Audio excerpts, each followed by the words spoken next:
Welcome everyone back to the Crimson 15 podcast. I'm your host, Crimson Sen. N15 PCA. 80454. Be sure to check us out over on Twitter at C15 Podcast. Join the discussion over on Discord, link in the description below. If you're enjoying the videos, be sure to sub, like, share, and hit that bell for notifications. So we got a trailer for Ford versus Ferrari, and this doesn't really come up in our podcast, but I love cars.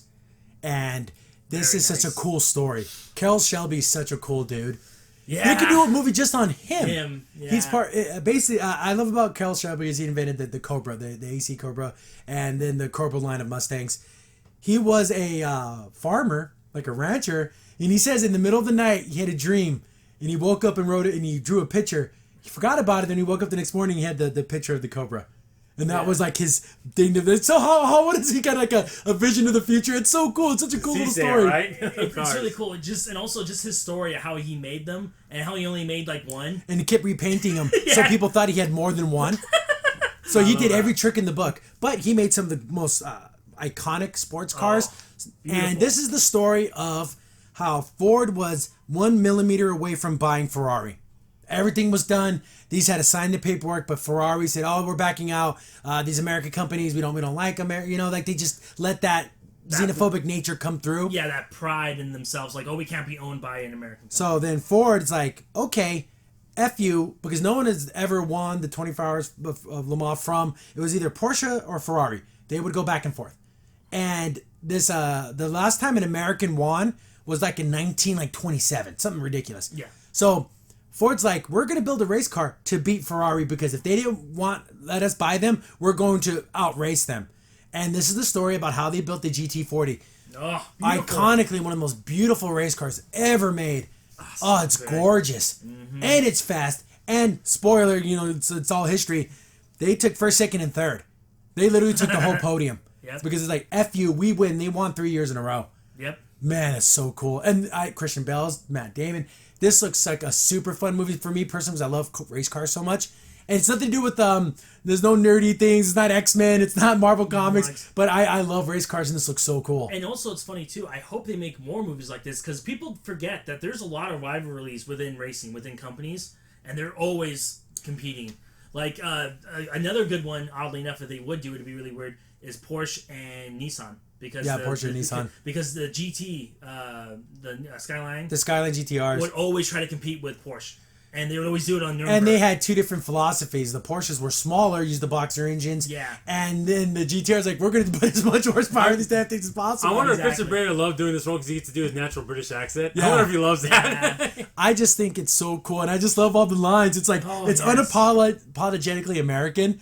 Because we're faster, we're lighter, and if that doesn't work, we're nastier. I love it. F you. We're going. And I love the line where he's like, it's Ford's son, and he's talking to Carroll Shelby. Yeah. It's like, Shelby, this isn't the first time Ford's gone to war. Yeah. I'm giving you permission. Go to war. And yeah, he's like, that meant spend any money you need to spend. Yes, make this happen. Yes. I love it. He goes, thank you, all right, sir, you got it. I'll spend your money. I got this now. I love this. You know what? They make the CEO so likable in this movie. I love this guy. It's so cool because what does it even mean in the end? Nothing. It's an F you. We're going to take this race away from you. Because it's like saying, we were not good enough to buy you. Yeah. That's what it's saying. Oh, forget you. Yeah, there's so many good stories with that. And also just him racing the car and then the 24-hour Le Mans race is a beast. Brutal. Well, you got to go a whole day. Yeah. It's 24 hours who could do the most laps. Yeah. 24 hours. And then sure they have different drivers, I'm assuming. And at the end, they had that chicane where you had to slow down. I've done so many games where I forgot to slow down. You smash into that wall. Oh, I'm dead. I know exactly. It's like, no, you wouldn't survive that. I would they actually had the whole 24 hours. That would be fun. Well, they're gonna. they do. Yeah, in certain games you can do it. 24 hours. To do it 24 hours, but then they shrink it to like 20 minutes. But even then, in a video game, that's a long time. Time sitting there, yeah. But I'm probably gonna go see this because I just love this kind of stuff. And then Crimson Native would definitely see this movie. The noir of how like they're driving in the Shelby and they go to like the diner. It's just so American. And I love the music 1960s. I just love that. Just a shot away. I love it. It's just that I love that American ingenuity. And it takes pride in this movie. It takes like a badge of honor. There's like I say top 5 most elegantly, most beautifully designed automobiles ever invented. The GT40 is like top 3. Oh, very. Just gorgeous. It's almost like they got the inspiration of like, let's make a sleek European type car, but give it that American flair to it. The Shelby GT is pretty good. Yeah, see, for like race cars, they're like the big long. Yeah. It just says a look to it, and it wasn't just a looker; it was a runner. Yeah, that's what made it. That makes it even that much more amazing. Is that it just wasn't built for beauty; it was built to win a race. It just so happened to end up beautiful. Yeah, exactly. So crazy. And then at the end, he's like, "Oh, we're gonna basically give Ford Jr. the test drive. Oh, I'm ready to do this." He's going nuts. He's like freaking out. And I guarantee you, everyone in the theater, if this isn't a theater trailer, everyone's gonna be laughing because it's funny to see a guy with so much confidence to like basically break down. It is scary. It is scary. If anyone's been in, who's done any type of like even sat in passenger seat during like autocross or racing.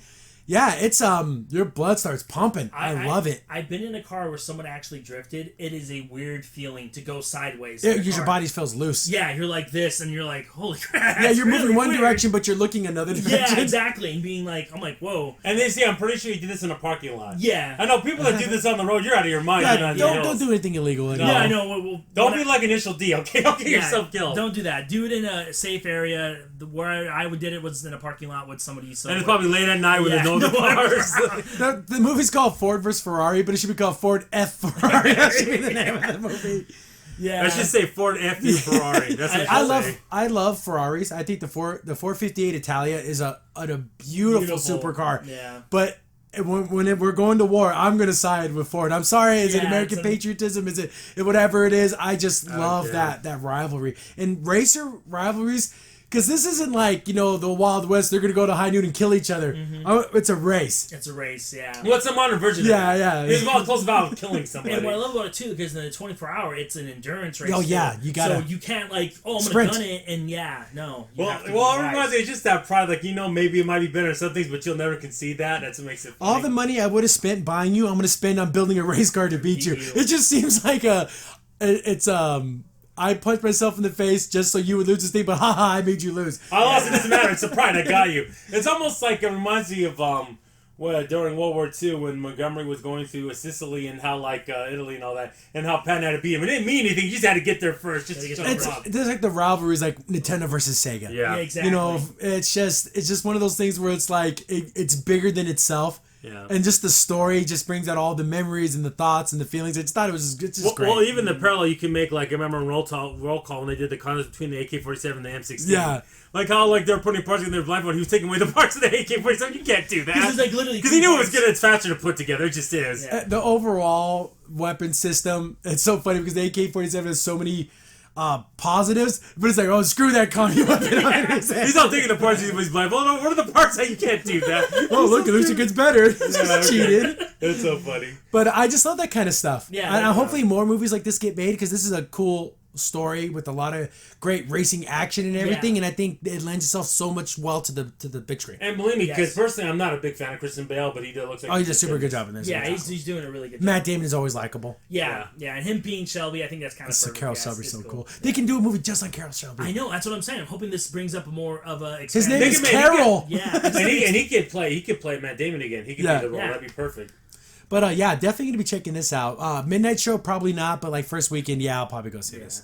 Crimson Saint here. Thanks for watching the video. If you're enjoying the content, be sure to sub, like, share, and hit the bell for notifications so you don't miss a single upload. If you have any tips or story ideas, hit us up on Twitter at C15Podcast, or better yet, join our Discord server, link in the description below.